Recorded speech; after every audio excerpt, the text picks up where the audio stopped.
I am Marissa Angelus, and I will be reading a poem to you that I wrote in Greek. Σας καλωσορίζουμε στην Αυστραλία. We welcome you to Australia.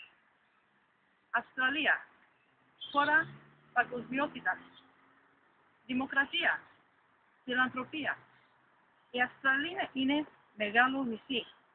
Οι πρώτοι ντόπιοι και αληθινοί κατοικοί είναι οι Indigenous Aboriginal Australia.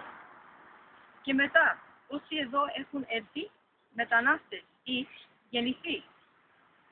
Θάλασσες, δάση, έρημη, βουνά, Αυστραλία είναι πανόμορφη και πλούσια από όλες τις πλευρές και ό,τι εποχή. Καλοκαίρι, φθινόπωρο, χειμώνας, για άνοιξη.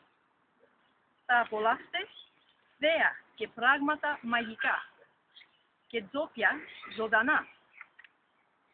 Ελάτε να βρείτε, ελάτε να δείτε.